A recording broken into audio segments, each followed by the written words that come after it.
আজকে আমার হাতে যে জিনিসটা দেখতে পাচ্ছেন এটা হলো আমার সবথেকে অপছন্দের একটা জিনিস। আপনারা সবাই চিনেন ইউএসবি ব্লুটুথ মডিউল বলে এইটাকে, বাট আমাদের দেশে কিন্তু একদমই পপুলার এই মডিউলটা, একদম সব জায়গায় ব্যবহার করা হয়। কিন্তু এটার মেইন সমস্যা হলো এটার সাউন্ড কোয়ালিটি ভালো না, যেটাকে বলে ক্রিস্টাল ক্লিয়ার সাউন্ড। ওই ধরনের সাউন্ড কিন্তু কোনো মতেই পাওয়া সম্ভব না এই মডিউলটা থেকে। আপনি যতই দামি হাইফাই অ্যাম্পলিফায়ার ব্যবহার করেন না কেন, যদি আপনি এই ব্লুটুথ মডিউল ইউজ করেন সেক্ষেত্রে কিন্তু সাউন্ড ফাটাফাটা আসবে বা সাউন্ডের ডিস্টরশন থাকবে। আর যদি আমার কথা বিশ্বাস না হয় সেক্ষেত্রে আপনারা নিজেরা টেস্ট করে দেখতে পারেন। একবার এরকম ধরনের হাই কোয়ালিটির ব্লুটুথ মডিউল দিয়ে মিউজিক প্লে করে দেখবেন এবং পরে এই ধরনের ইউএসবি মডিউল দিয়ে মিউজিক প্লে করে দেখবেন, সেক্ষেত্রে আপনারা ডিফারেন্সটা নিজেরাই বুঝতে পারবেন। আর এরকম ধরনের হাই কোয়ালিটির ব্লুটুথ মডিউল কিন্তু খুবই কম প্রাইসে পেয়ে যাবেন ভোল্টেক ফেসবুক পেজে। এগুলো কেনার লিঙ্ক এবং বাকি সব ইনফরমেশন আমি কমেন্ট বক্সে এবং ডেসক্রিপশন বক্সে দিয়ে দিয়েছি।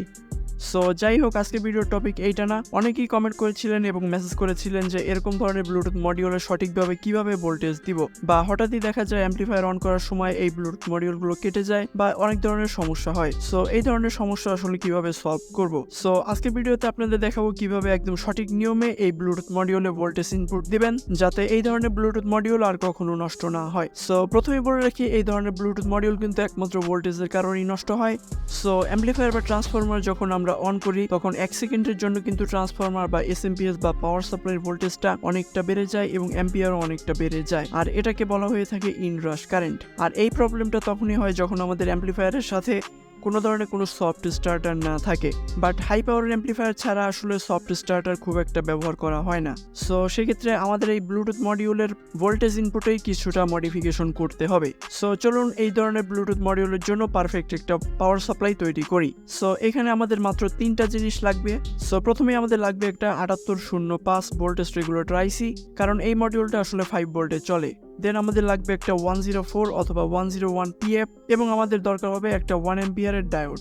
সো ভোল্টেজ রেগুলেটর আইসিতে আসলে কিভাবে ভোল্টেজ ইনপুট দিতে হয় এটা আপনারা সবাই জানেন, কিন্তু তারপর একবার ডায়াগ্রামটা দেখে নিন।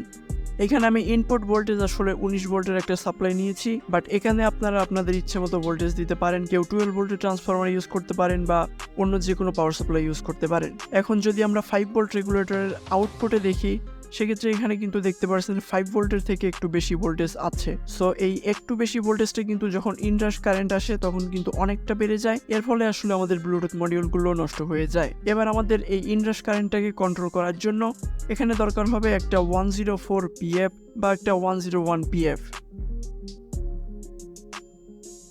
এবার ফাইনাল আউটপুট নেওয়ার জন্য এখানে আমাদের দরকার হবে একটা ডায়োড, এবং এই ডায়োডটা আসলে ভোল্টেজ কিছুটা ড্রপ করবে। সেক্ষেত্রে এখানের আউটপুটের ভোল্টেজ কিন্তু 5 ভোল্টের উপরে কোনো মতেই যাবে না।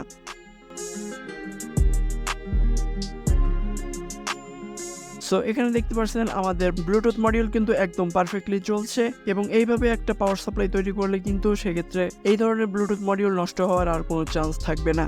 সো ফাইনাল ডায়াগ্রামটা একবার দেখে নিন।